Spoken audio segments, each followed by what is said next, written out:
Okay, what's going on, guys? Today we've got a very special guest on the Tom Talks podcast. We've got Brad Olsen. Brad is a senior economist at Infometrics, I believe it is. And he's also a very young man. Brad, can you tell us a bit about yourself, how you got into where you are now? And yeah. Absolutely. Thanks so much for having me on as well. It's really exciting to be here. Look, I'm a 24 as of tomorrow year old, from Whangarei originally. So up north, moved down to Wellington for university, did a bit of economics at high school, of course, came down to Vic Uni. Couldn't really decide what I was doing. I wanted to do a bit of politics, a bit of economics as well. And so did all those bits and pieces together. Probably the most valuable part of my degree, to be honest, was my public policy degree, which I sort of call economics, but in a practical sense. The real world is of course, quite important. And then through that, I started working at Infometrics halfway through my first year, and sort of just rose up the ranks there, did a bit more work. At a small firm, there's a lot of work going, and so you've got to pull your weight. Where there was work to be done, I did it.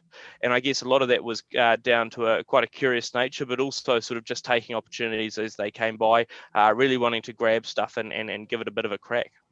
Fantastic. And how's it now that your life has completely accelerated from a student to a senior economist? Is there much pressure to perform as a 23, 24-year-old man? What's it like now being a young guy in such a high position? It is. It's very, look, at the moment is very different. As my position is very different than where I might be. And I think a lot of that is also because, there is a fair bit of pressure to perform, but almost not from other people, but more from myself. I want to make sure that I'm giving this role the best crack I can. I want to make sure that when I'm out there sort of talking to people, when I'm discussing what's happening, that it is useful and that it makes a difference. One of the challenges in something like the economics field is that sometimes you can talk a lot of waffle, but you never know if it actually makes a difference. And making sure that you can get a bit of feedback on what you're doing is really useful.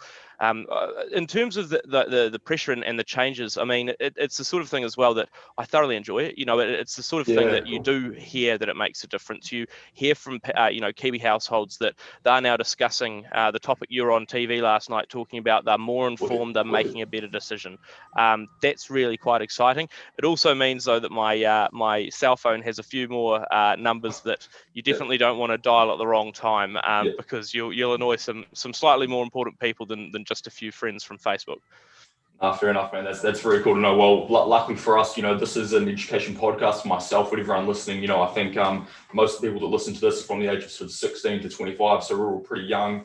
But I wanted to sort of crack into it a bit and ask about basically COVID and how that's affected us in 2020. I've got some rough numbers here from, I think it's stats.government.nz, and basically it says here that 2019, the GDP was about $206 billion US, and then they're estimating that's going to drop slightly to about 196 billion in 2020. What impact does that have on the New Zealand economy, and how does that work? Yeah, look, I mean, last year was just a fascinating year. Of course, a really tough year for a lot of people. In fact, a tough year probably for everyone on all different scales. Some people obviously lost jobs or were in a very precarious position. Others were, working just about 24/7 to keep the lights on. So no matter who you were, I think everyone struggled a bit.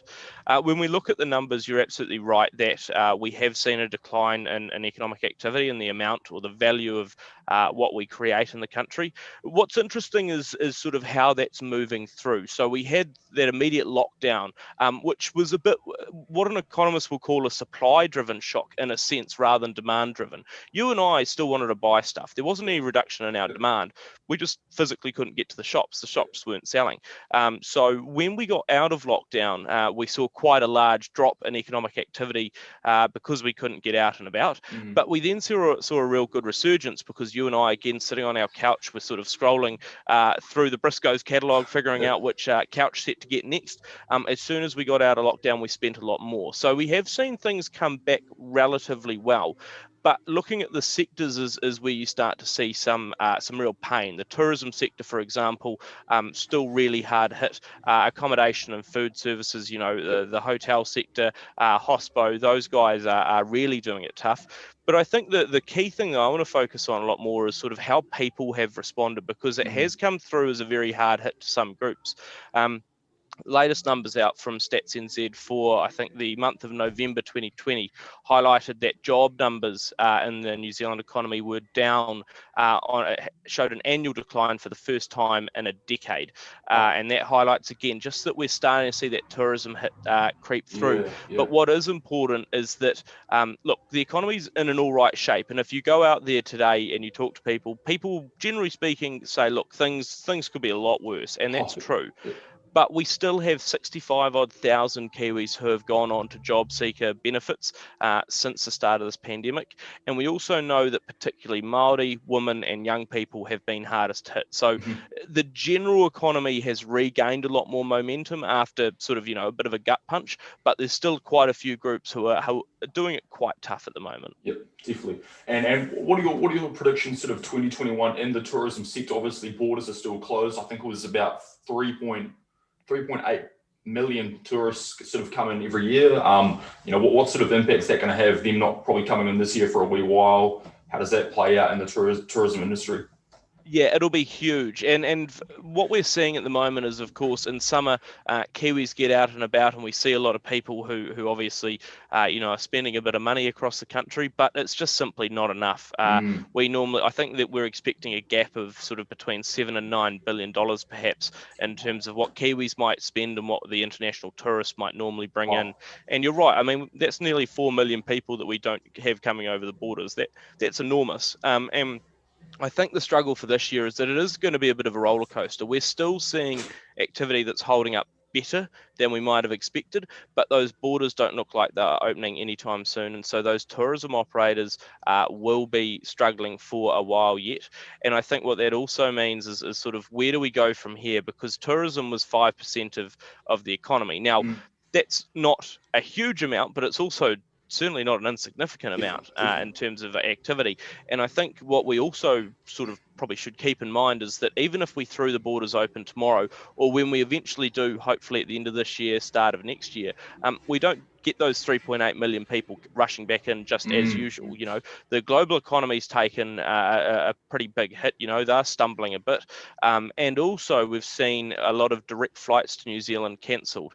And what we've known over the last sort of 10 years or so is that those direct flights have been a real key one to get people into the country. So I think we're still going to struggle as we move forward. But it is also, I think, making the country have a little bit of a think about what is our proper or best economic structure at the moment. Is it that we have a lot of people employed in tourism, which is often more part-time work and slightly lower wages than otherwise?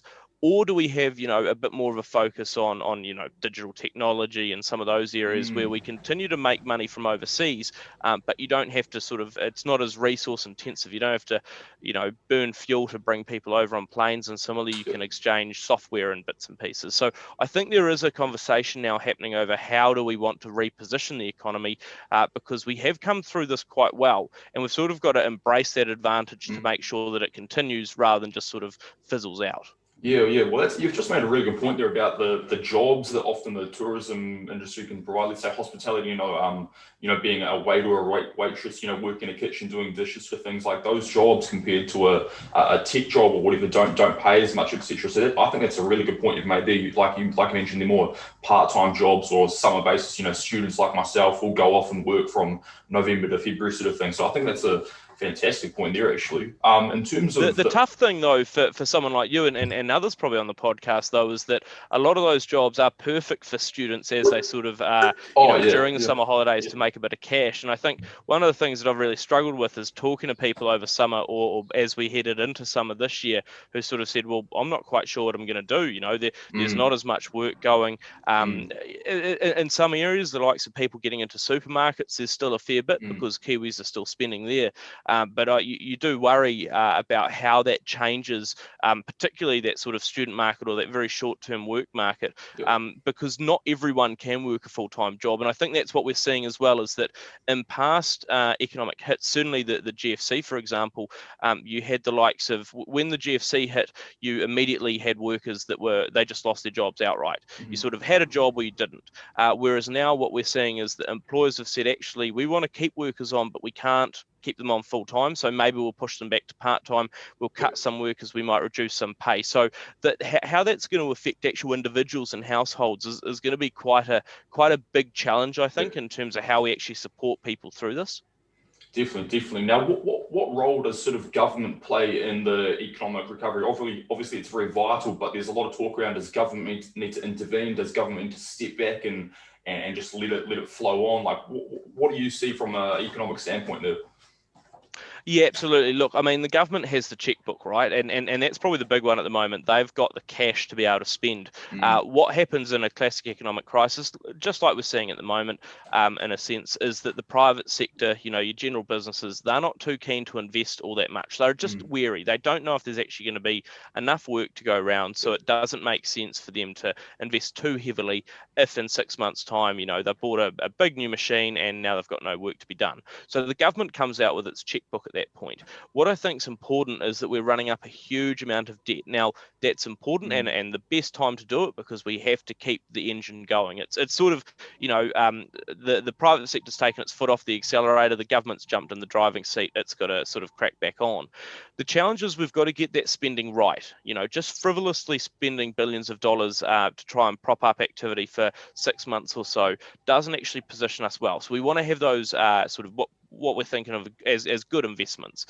We've seen, of course, some announcements around infrastructure and similar. That's always good. Generally speaking, infrastructure does allow for greater employment, but also greater productivity over time so that everyone becomes richer.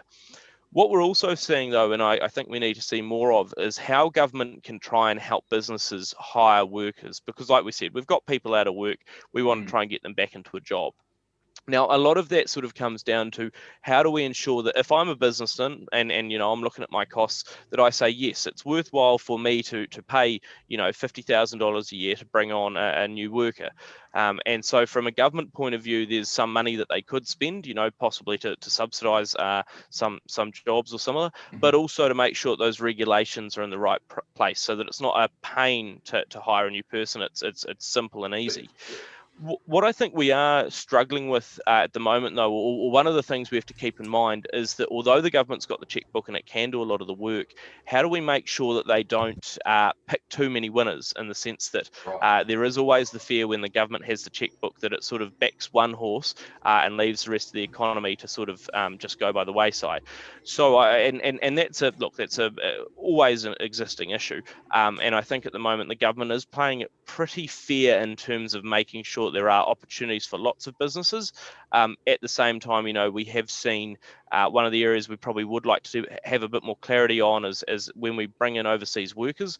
At the moment, if you're an America's Cup yachty, or maybe a film TV star or similar, you can manage to get through managed isolation.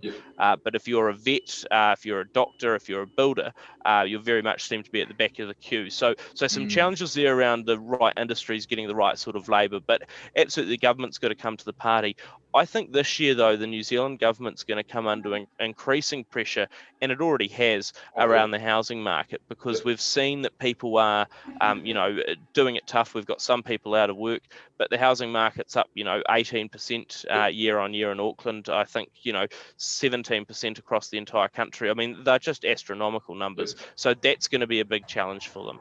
Yeah. Well, we just had Gary Lynn on the show last week, who's a well-known investor, and he was saying that he doesn't think it's going to slow down at all. It's just going to keep going. I think the average housing price might have been in New Zealand was over $800,000 or just below or something. So that's pretty impressive there. But I think I might actually touch on that soon. But one thing I wanted to talk about was the low interest rates at the moment. What are the obviously in an economic crisis, you want to give businesses the best chance to sort of stimulate the economy and invest more, sort of thing. But at the same time, do interest rates need to go up at some stage? What are your thoughts on the low interest rates?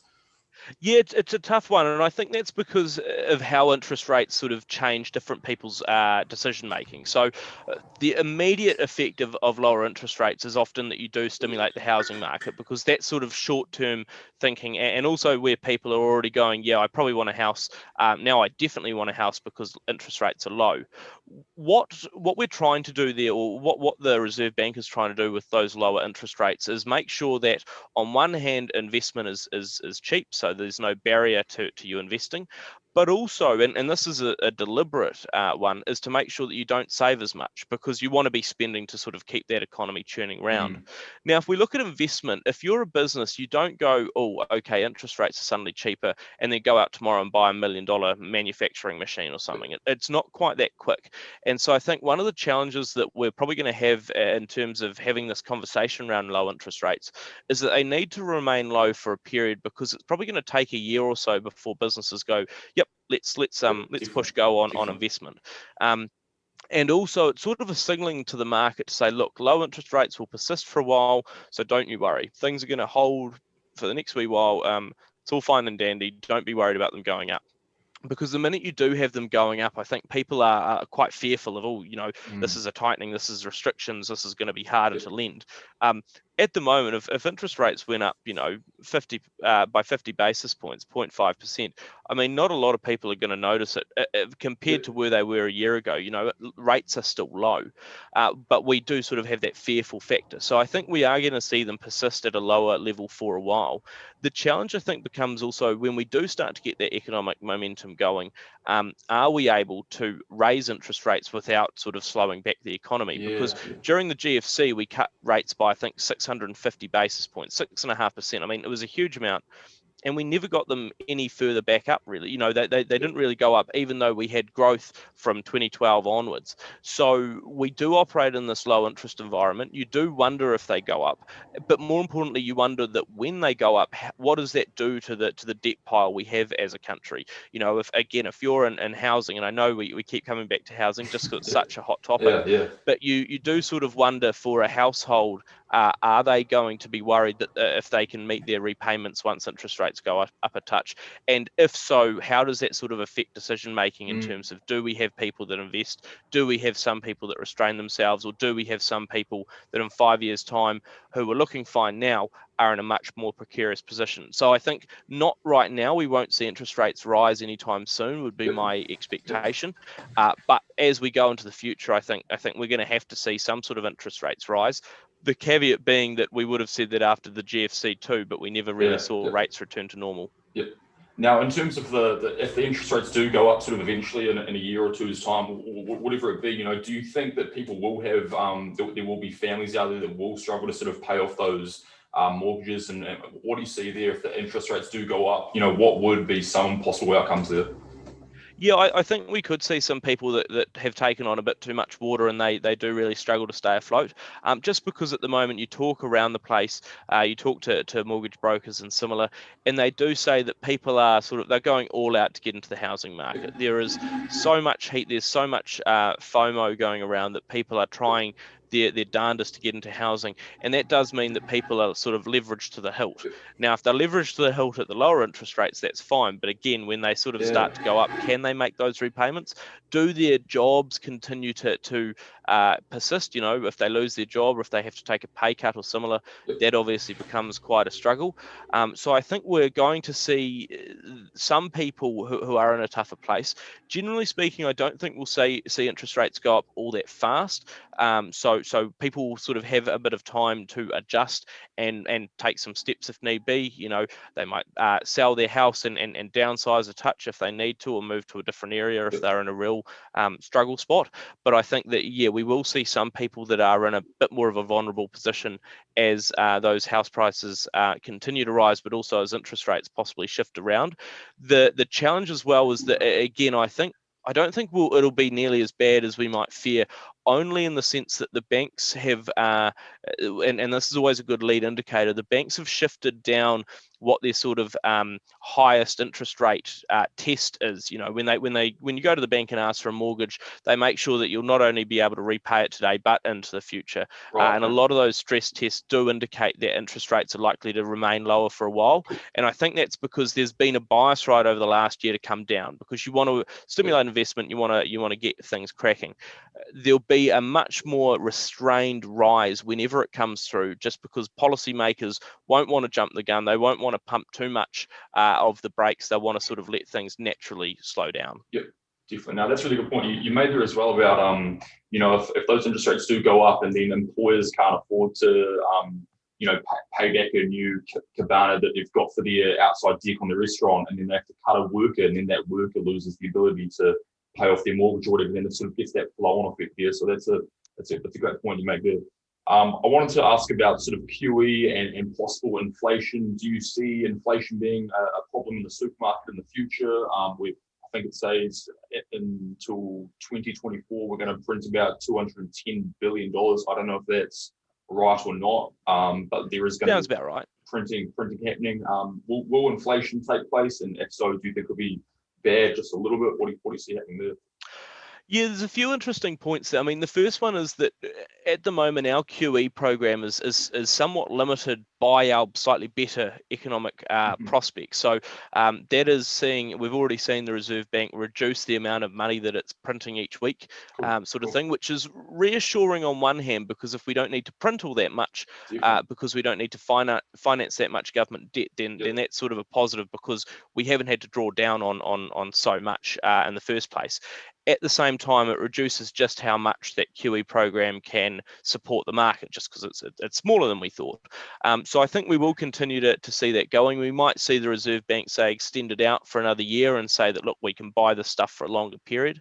But I think we're also going to get into the place where we possibly buy different things. I mean, people have talked about sort of some of the foreign options that the bank could buy. I think they'll continue sticking with like what they've called their funding for lending program, which is where they just lend out on the cheap themselves. But going and this is the crux of the matter, it does depend, like you say, on that inflation question. Now, we've had inflation running below the midpoint for an extended amount of time. So on one hand, I think we could run it slightly hotter. So the 2% mid-band, I think we could go up to 3% for a period, just to sort of overshoot and make sure that we get ourselves back there. That's one hand. The other hand is that some Kiwis are still doing it tough. And so do you want to put cost pressures on people at a time when things are not all that good? So that's going to be a balancing act in terms of making sure we do get inflation going, but also that we don't sort of cripple the recovery and the economy. The other one is that you do wonder how inflation is going to track over the next few years, only because you've got some massive supply chain disruptions across the economy at the moment. I mean, I see another 2,000 containers, I think it is, are being unloaded in Northport because Auckland ports are still pretty chocker. And you're seeing that there's quite a lot of shelves. I mean, everyone I expect on the podcast probably would have seen over Christmas, it was pretty hard to get some products just because they're not available. And what we're seeing through there is that we could actually have inflation that holds up better than we might have expected, only because, if a shop was normally going to offer a bread maker with a bit of a discount, but they've only got 5 more units in stock, well, they don't need a discount, they'll sell them anyway, just because of that sort of supply crunch. So I expect we could see, maybe the next 6 months, a period of higher inflation than we might have expected, still lower than normal, but higher than expected just because of those supply chain disruptions. But as we move forward, I would expect to see inflation start to get moving, just because the economy is expanding, and we've put more money into the market, and so there are going to be those pressures coming through. I don't think they're sort of going to be huge. I can't imagine any massive spike in inflation, just because there is still a fair bit of spare capacity in the economy, and so that will keep things from sort of roaring away. But you hope that that inflation does edge up just a touch, because it will signal that the economy is sort of moving at the right pace. Fantastic. And that just comes to more money chasing fewer goods, in some sense, that there's supply demand. We haven't produced as much stuff, and then we've pumped more money in, so it's just going to unbalance it just slightly. Yeah, and the price of some goods will go up. When there's so much more money in the market, people go, well, all right, I can command a higher price, so we may as well do it. No, that's fantastic. No worries. I wanted to jump overseas, basically to the US, and I wanted to sort of ask this question for myself and all the listeners and viewers. But how does it work when we trade about 85 to 90% of all exports in US dollars? How does that work, and why do we do it? Yeah, I mean the reserve, the US dollar is sort of the reserve Yep. currency. It's the seen to be the the stable currency that we all sort of base ourselves on, Yep. and it's such a big economy as well in terms of it being backed there. So things are relatively stable. Stable in a currency sense, maybe not a political sense at the Yeah, moment, yeah, but for sure. we'll leave that for another time. What it means at the moment though is that it is a slightly tougher position at the moment for some of our exporters. In since November, and I was looking at the graph before, we've seen the US New Zealand dollar cross, appreciate by I think almost 5 cents since the likes. I think at the start of November, it really started to hit away, and so as that rate rises, we do see that our exports become slightly less competitive on the international market, and so. Although we're still doing quite well in the trading sense, our exporters have just been there's a bit of a cap put on them, I guess, at the moment in terms of how much money that they can make. But things are still pretty impressive at the moment, and I think. I mean, noting that again, it's not only New Zealand that's in a tough place. The global economy is Definitely, definitely. is struggling. They're in Yep. recession. So we're certainly doing all right. But yeah, on the export front, we are seeing that the dollar Yep. has been in an interesting position. And I guess just to unpack sort of why that changes. Now, I mean, we could do an entire few hours on Yeah, this, but definitely, the definitely. broad ones at the moment is that the New Zealand economy is doing better compared to the likes of the US. So there's been a bit more of sort of that money flow, and people are sort of more encouraged by the New Zealand economy, and so that's sort of seen the balance tip more towards the dollar appreciating. And I think that's going to persist for a little while. We've seen over the last week or two. Activity softened out a bit. I think when I checked 2 weeks ago, the US dollar cross was 73 US cents to one New Zealand dollar. I think it's now something like 71 or so. So it's Right. come back just a touch. And I think that's probably a summer story as well, that often New Zealand gets a bit more activity over summer. Yep. But look, things are holding up a lot better than we might have expected, which is good because it highlights the economy is going better. That's one of the only reasons you'd have such a stronger currency profile. But at the same time, you've got the exporters don't make quite as much, or are somewhat slightly more restricted than otherwise. So it's just I get a bit of competition, a bit of pressure between those two elements of the economy doing better, but exporters also wanting to make a good return.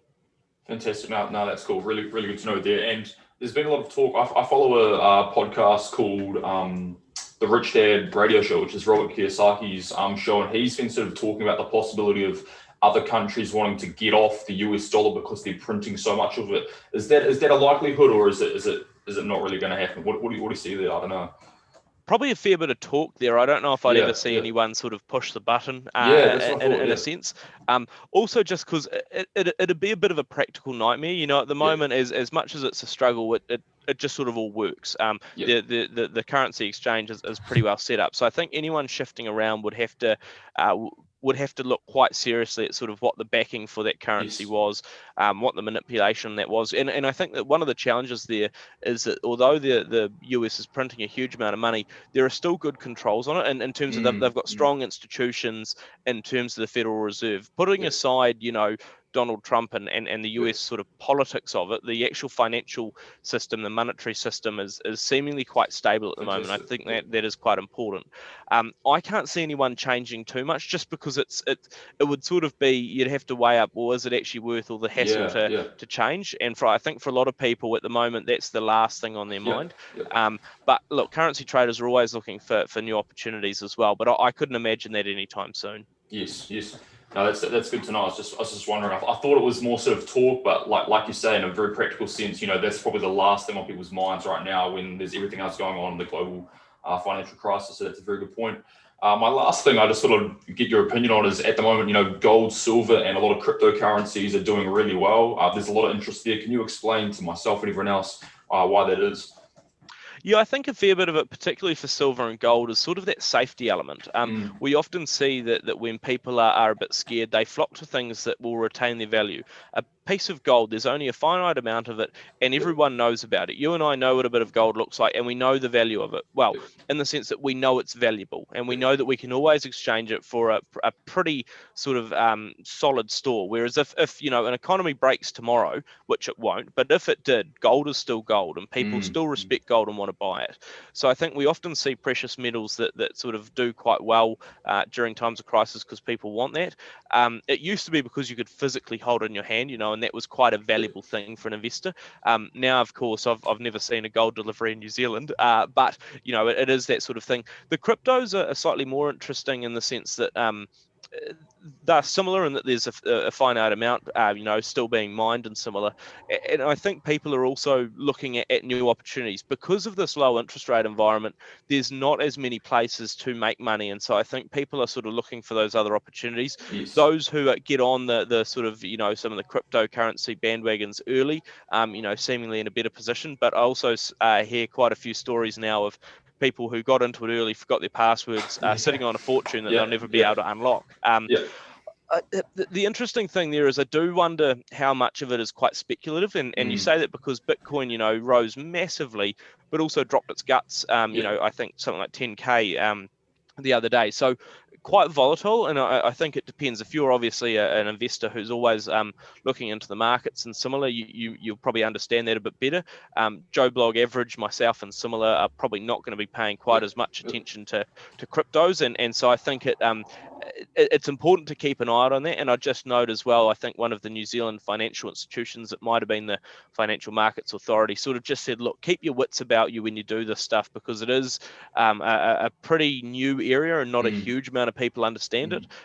There's a lot of people who say they do. There's a lot fewer who actually do understand it. And so those are one of the risks that we do see at the moment, is that level of speculation when it comes to some of these emerging options. Definitely, no, that's fantastic. Well summarized. I really appreciate that. Brad, we're going to wrap it up. Do you have anything else you want to touch on? Any self-promotion? Anything that's on your mind? What do you got? I think just to sort of highlight to people that, look, 2021 is likely to be another roller coaster year. The difference is that we sort of know a little bit more of what's in front of us, and we know that we can cope just simply because we have to. And I think just highlighting that, look, it has been a big year in 2020. It will be another big year this year. Keep your mates around you, keep talking, and sort of keep your wits about you. Keep looking out there for information, because there's a huge stream of it, and making sense of it's quite difficult. And look, I just want to say thanks for having me on. I've really appreciated it, and look forward to chatting to you guys again at some point soon. Cheers. No, I really appreciate it, Brad. Cheers. Have a good one, mate. Thanks.